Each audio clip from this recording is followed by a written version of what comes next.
Hey, Shalom, Bawakar Tawab, which means good morning in the Hebrew. Shalom, Shalom. I like to start off, first and foremost, by giving all praises, all honor, all glory unto Yahweh Bahashem, Yahweh Shai, Bahashem, Rakah HaKodash. I like to give double honors unto the apostles and elders and CT bishops and their elders of Great Millstone who rule well, taught me this truth. Peace and salutations to the Akim preaching this word with truth and sincerity around the four corners.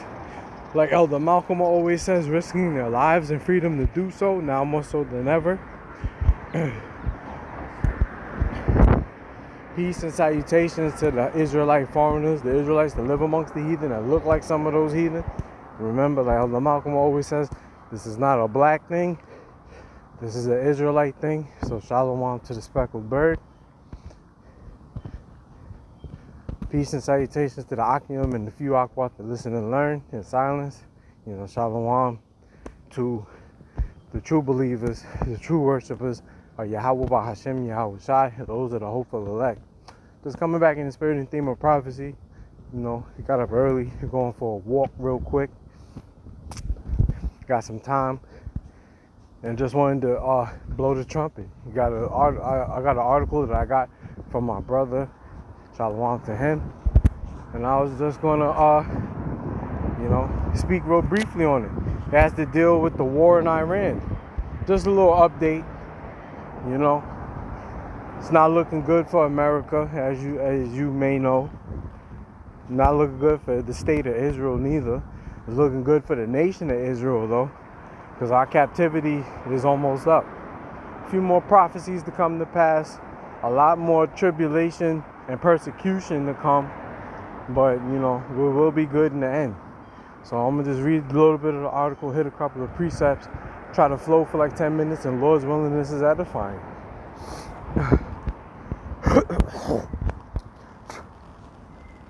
This is from Al Jazeera. It says Iran war updates.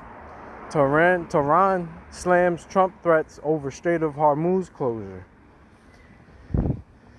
Oh, this was a live page. Salakia. This was live, but I guess it's not anymore. I'm gonna try to play the video since I can't read the article. And Salakia, if the screen recorder cuts off, I'll just make another video. What can I say? So fair use, fair use, fair use. I'm gonna just try to play the video. We are in the northern areas of the Iranian capital. Campus of Shahid Beheshti University, where this laser and plasma research institute was targeted. On Friday, a US-Israeli strike hit the university in Tehran, badly damaging those facilities. It's not the first to be targeted. Earlier this week, attacks struck the Iran University of Science and Technology. Last month, one of his faculty members was killed at home, along with his two children. Iran's Minister of Science, Research and Technology told Al Jazeera that more than 30 universities have been targeted so far. More than 60 university students have been martyred to date, along with several professors. This not only brings international responsibility, but will also forever tarnish humanity's memory of the aggressors. Humanity will never forget that the US, with all its claims of upholding human rights, has now targeted knowledge and scholars. The Red Crescent says more than 760 schools have been hit. Over the past weeks, the scope of those strikes has expanded as the US and Israel increasingly attack civilian infrastructure. We are in southern areas of the Iranian capital, Tehran, where a residential and commercial area was targeted, and this building, a hospital, was severely impacted. A US-Israeli attack hit this area last weekend. It destroyed the market that was here. Across the street, the force of explosion also caused extensive damage to Delaram Sina Hospital. Hospital management says it has been impossible for them to continue caring for patients. The blast from the airstrike on the street outside caused serious damage to the hospital. Most of our patients have mental health conditions, and a calm environment is essential for their care. Inside the hospital, the extent of the destruction is even more apparent. This is shrapnel inside one of the rooms of the ground floor of this hospital, and the damage obviously extends to other parts like this one. According to Iran's Ministry of Health, more than 350 health centers have been damaged since the start of the war, and the Red Crescent says at least 18 of its facilities have been damaged, as well as dozens of pharmaceutical sites. That includes Pasteur Institute of Iran, a century-old vaccine production hub. And as the US threatens to target more civilian facilities such as power plants and bridges, people in Iran are being left to cope with the consequences. Tawhid Asadi, Al Jazeera, Tehran. You see? So, it's definitely going down. Salakia for all of the noise. They're doing construction down the block, so I had to walk away. Like in the middle of the side block of where I'm walking at. But, yeah. Everybody, Babylon the Great, aka America, is getting exposed to being the wicked nation of what it is. You know, Esau is being exposed as the wicked people. Like I said in the video, you know, people are starting to realize that America does not fight for humanity. It takes away humanity. You know, not too long ago, the United Nations held a meeting, and 123 nations voted that the transatlantic slave trade was the gravest crime against humanity. You know, with the United States, Israel, and Argentina voting no, that it wasn't. So,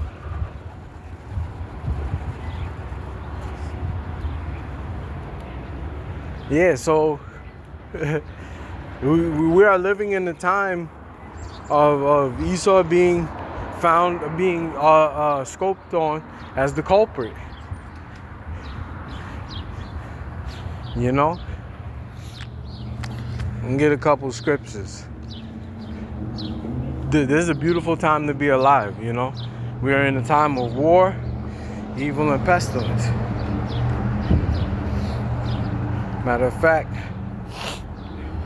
let me get that real quick.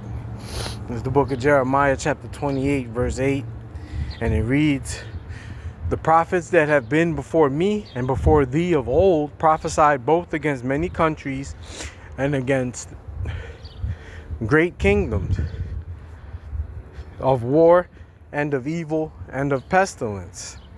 You see? And starting with the apostles and elders of GMS down to the young brothers like myself, that's what we're doing. Prophesying against great kingdoms. Greatest kingdom as of today is Babylon the Great. We go out every week, week in and week out, to prophesy the downfall of this wicked, temporal, evil world. You know, you can't get more revolutionary than that.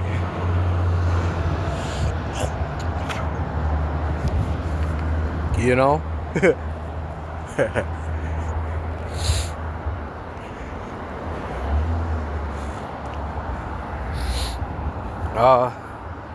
Let me get this. Definitely gotta get Ecclesiastes.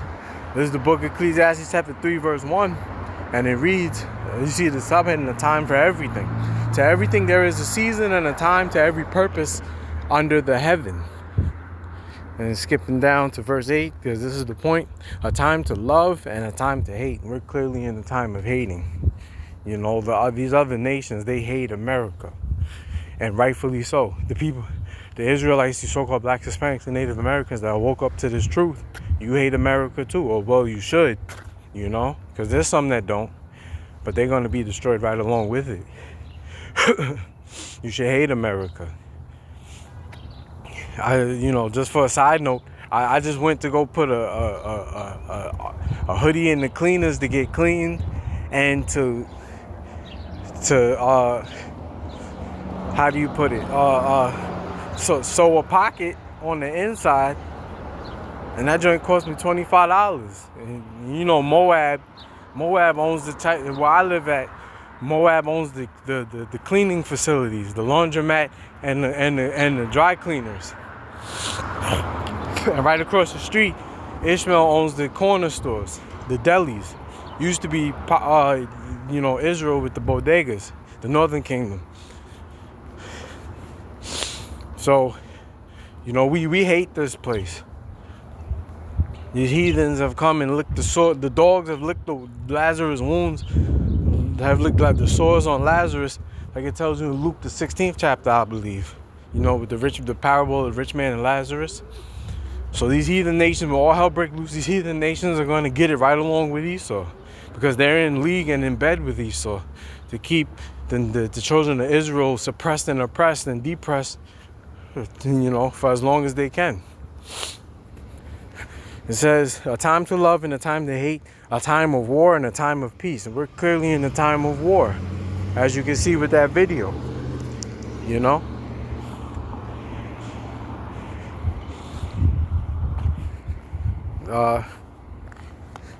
Yeah. This is beautiful. Let me get this.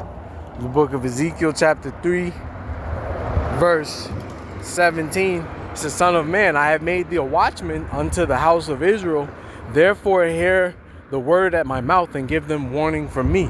And that's what I'm doing. I hear the word at the Lord's mouth, and I'm giving y'all warning.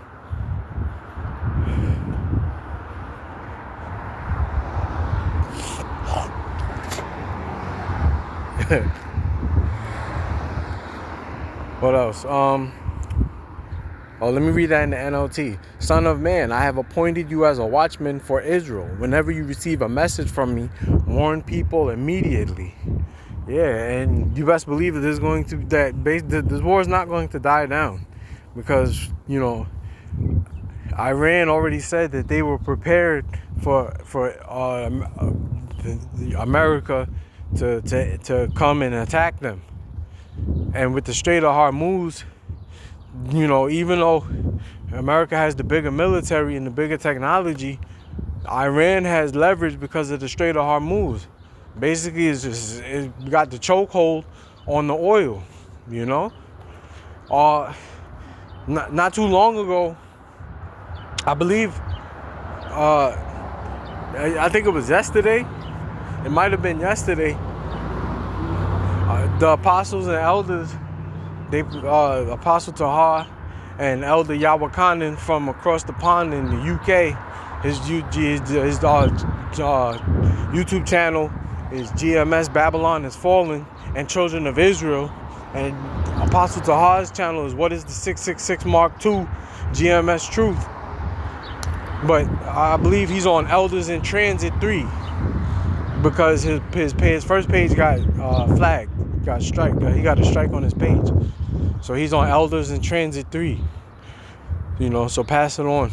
If you haven't seen the latest videos from Apostle Tahar, he's on his other channel, Elders in Transit 3.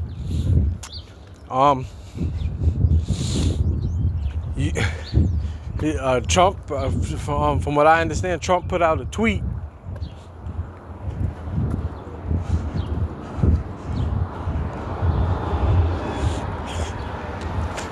Yeah, Trump put out a tweet or Twitter on X or posted on X, and he basically was cursing, saying to open the fucking strait, you bastards, or something like that, or else you're going to get bombed to holy hell and back. So, like the elder was saying, when Esau resorts to, when he starts being diplomatic and just resorts to cursing, that he lost. Yeah, America lost, man. America's done. Niggas resort to cursing and stop trying to be reasonable, because that's Esau's MO. He comes through crouching like he's humble, but like it tells you in the Apocrypha, Sirach 12:10, never trust thine enemy, for like his iron rusteth, so is his wickedness. You don't give the devil and you don't give the devil any leverage. You don't give him any leeway to roam free. You don't give him what he wants. You'll see just how the true nature of Esau. He's a devil, you know.